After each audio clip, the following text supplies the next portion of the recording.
নির্বাচন কমিশনের তরফে সেই মতোই বৈঠক রাজ্যের মুখ্য নির্বাচনী আধিকারিকের উপস্থিতিতে।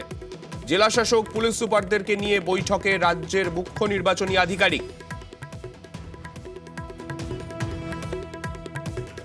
বৈঠকে এডিজি আইন শৃঙ্খলা ও কলকাতার সিপি তারাও রয়েছেন এই বৈঠকে। আমাদের প্রতিনিধি সোমরাজ রয়েছেন আমাদের সঙ্গে, সোমরাজের থেকে জানতে চাইবো। সোমরাজ, এই যে বৈঠকে মূলত কি কি বিষয়বস্তু নিয়ে আলাপ আলোচনা হতে চলেছে? দেখো, ইতিমধ্যেই রাজ্যের মুখ্য নির্বাচনী আধিকারিকের দপ্তর থেকে বিভিন্ন জেলার স্পর্শকাতর অঞ্চল এবং স্পর্শকাতর বুথের তালিকা চাওয়া হয়েছে। মূলত বর্তমানে যে আলোচনা চলছে মুখ্য নির্বাচনী আধিকারিকের সঙ্গে বিভিন্ন জেলা শাসক পুলিশ সুপারদের নিয়ে, যেটা সূত্র মারফত জানা যাচ্ছে যে সেই স্পর্শকাতর অঞ্চল এবং স্পর্শকাতর বুথের তালিকা নিয়ে আলোচনা হচ্ছে। 2019-এর তুলনায় এবারের লোকসভা নির্বাচনে প্রায় দ্বিগুণের কাছাকাছি স্পর্শকাতর অঞ্চল এবং স্পর্শকাতর বুথের সংখ্যা বাড়তে চলেছে বলেই সূত্র মারফত জানা যাচ্ছে। এই মুহূর্তে রাজ্যের মুখ্য নির্বাচনী আধিকারিক মূলত পাওয়ার পয়েন্ট প্রেজেন্টেশন ধরে বিভিন্ন জেলার স্পর্শকাতর অঞ্চল ও স্পর্শকাতর বুথের তালিকা ধরে আলোচনা করছেন। পাশাপাশি রাজ্যের সামগ্রিক যে আইন শৃঙ্খলা পরিস্থিতি তা নিয়েও আলোচনা হবে আজকের বৈঠকে। বিভিন্ন জেলার আইন শৃঙ্খলা পরিস্থিতি নিয়ে ইতিমধ্যেই সাপ্তাহিক রিপোর্ট চাওয়া হয়েছে।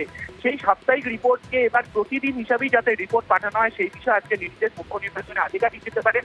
পাশাপাশি ভোট গ্রহণ কেন্দ্রগুলির প্রস্তুতি এবং তার সঙ্গে কত সংখ্যক ভোট কর্মী পাওয়া যাবে যাবতীয় বিষয় নিয়ে আলোচনা হবে। তবে আলোচনার আজ মুখ্য বিষয়বস্তু তা হলো রাজ্যের সামগ্রিক আইন শৃঙ্খলা এবং স্পর্শকাতর অঞ্চল ও স্পর্শকাতর বুথের তালিকা ধরে আলোচনা হবে।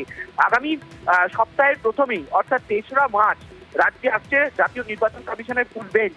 তার আগেই মূলত এক প্রস্তুতি দেখে নেওয়া বিভিন্ন জেলায় আইন শৃঙ্খলা সহ একাধিক বিষয় যে লোকসভা ভোটের প্রস্তুতি কতখানি রয়েছে, কারণ জাতীয় নির্বাচন কমিশনের ফুল বেঞ্চ এসে বিভিন্ন জেলা ধরে রিপোর্ট নেবে।